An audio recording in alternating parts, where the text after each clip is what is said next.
Well, hello, welcome to a reading through of selections from Sophocles' play, the Philoktetes. You have to excuse the scribble in the margin. This is an old edition of mine. It's the one done by Webster, TBL Webster, and it's my favourite one, so I thought I'd use this text. So, the Philoktetes play of Sophocles, it was written about 408 or 409. And it's the story of Philoktetes, who was dumped on the island of Lesbos in the Greek myth because of his illness. He was bitten by a snake and then became quite ill, so they dumped him on Lemnos before going off to the Trojan War. Later on, the gods told them that they could not take Troy without Philoktetes. And so this play is built on that myth. Now, of course, we know it's Odysseus speaking at the beginning section. The audience doesn't know this, and it won't find out until the next speaker speaks, although a clever audience might have been able to have guessed who it is from the speech that's given.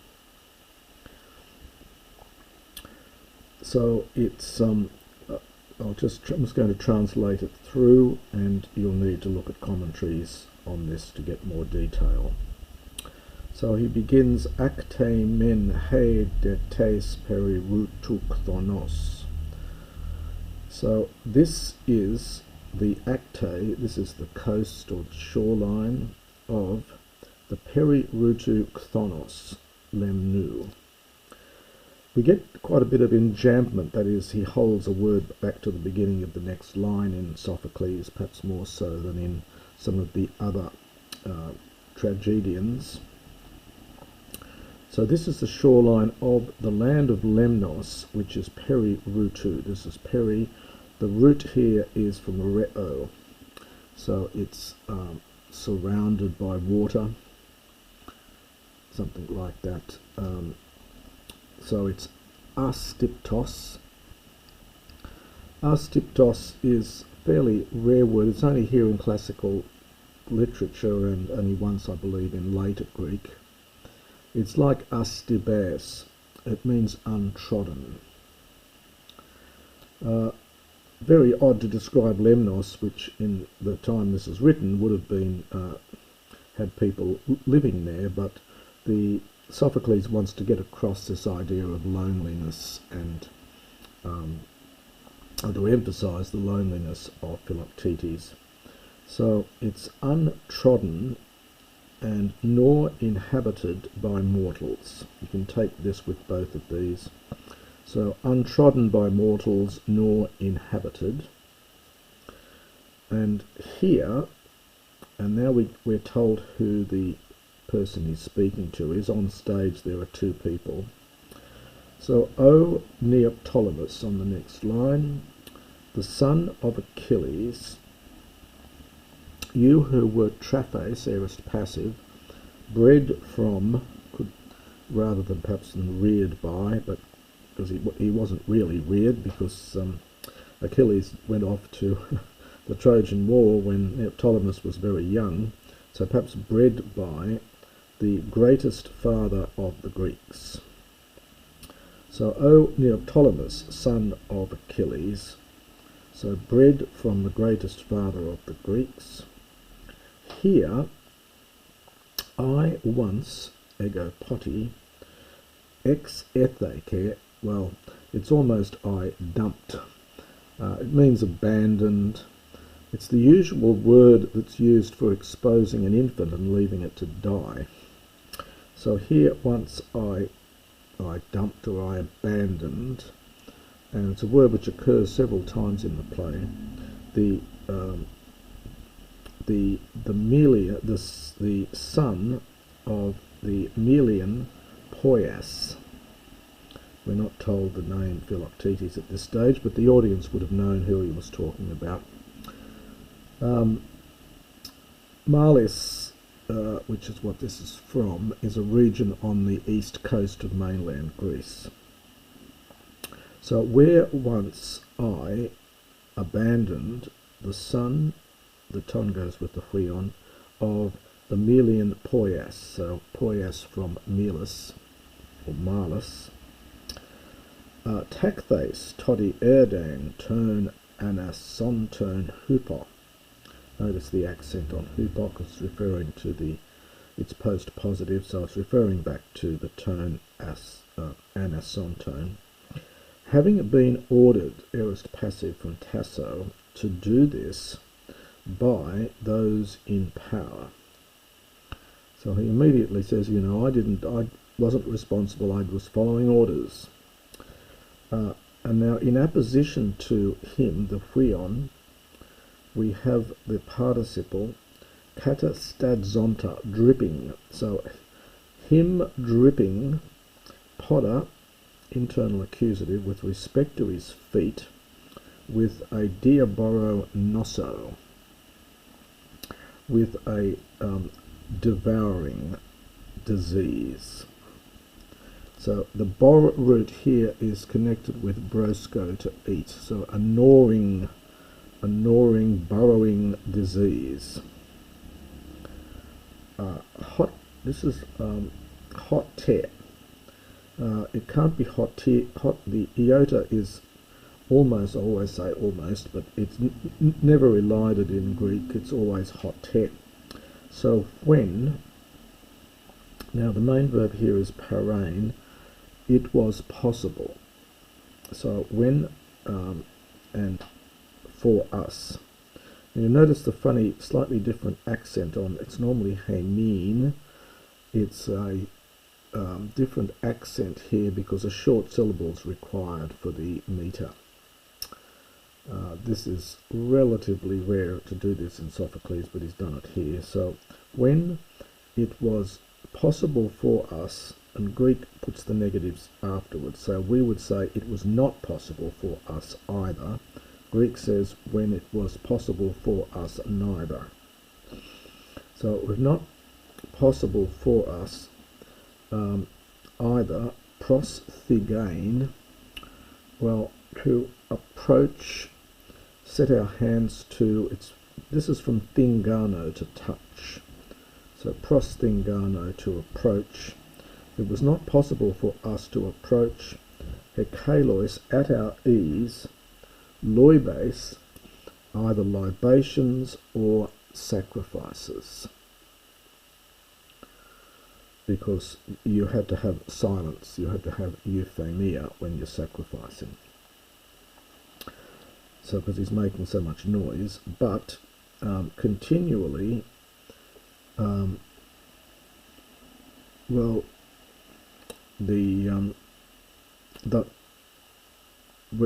continually he prevented the whole army by his agriais dusphemiais, by his wild, unpleasant noises, or perhaps savage noises, dusphemia. Again, now we get another sort of enjambment here, him crying out and groaning. So just to do that little bit again, quickly here. So when it was not possible for us, at our leisure, to approach the libations nor sacrifices, but he held, or he restrained continually, he held back, or perhaps prevented from doing all these things, the whole army by his savage, unpleasant noises, groaning, screaming out and groaning, crying and groaning. Alatauta men tidei legain, but why is it necessary on the one hand to speak of all these things? For the acme, actually this is probably the dusphemias, it's actually ill-omened, it's more than just unpleasant noises, so his wild, ill-omened cries, crying out and groaning.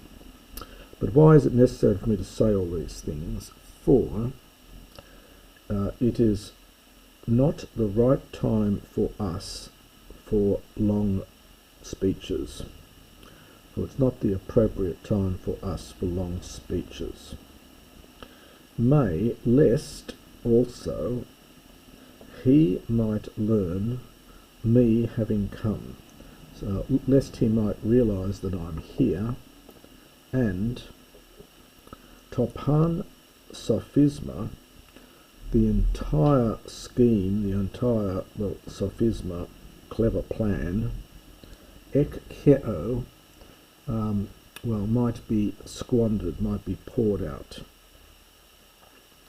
The plan by which I expect immediately, I expect forthwith that I am about to take him, to capture him. So the plan with which I expect that I'm about to take him. Al ergon, but now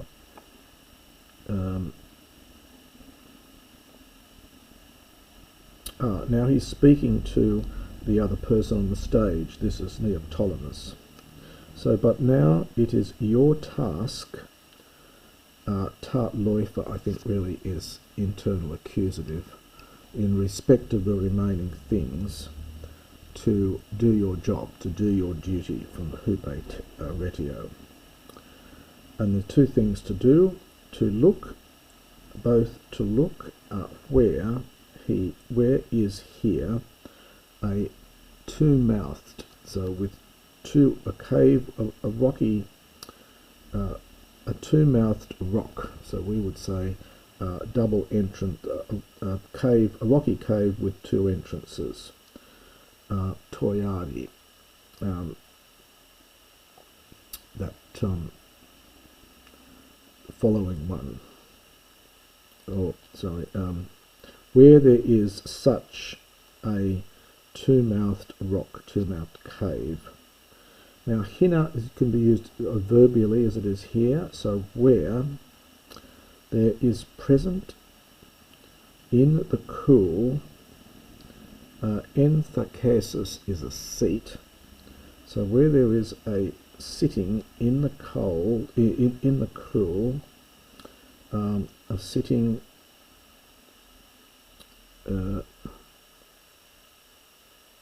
diple haleoi. So it's where, well, in the cold, perhaps in the winter, there is present a twofold sitting in the sun. So it's a funny use of the genitive here. So where in the cold there is present a twofold sitting from the sun, or out of the sun perhaps, and in summer a breeze sends sleep through the amphitratos auliu, the double-ended aulion corridor. So he's thinking of the cave as two ends, so there'll be a breeze can blow through the cave. Bion de enerthin ex aristeras takan idois poton kreneon, ape esti son. And a little way from below there, on the left, perhaps you might see a poton kreneon, a fountain of a water fountain, so a fountain of fresh water, poton from pino, to drink, so drinking water.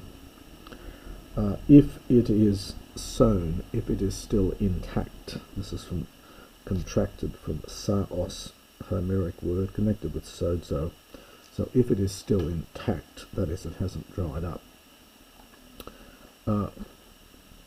Things which, having come, report to me, siga in silence, whether eke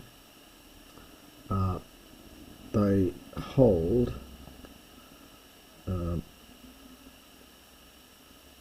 this man, whether they hold this man in the same place, pros auton koron, in the same place, or whether he is elsewhere.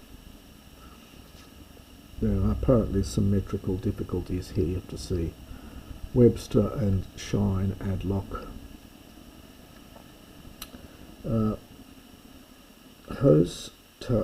And so that you, on the one hand, might hear the remainder of the story, but I will speak. And then things which are common. Well, it's some sort of, any common action, any common things that might come from both of us. So that you might hear, but I might speak, common things which might come from both of us. That is, and our proceedings may be in concert. And that is the beginning of the prologue. And I'm going to do this in short lots, so that's just the first 25 lines.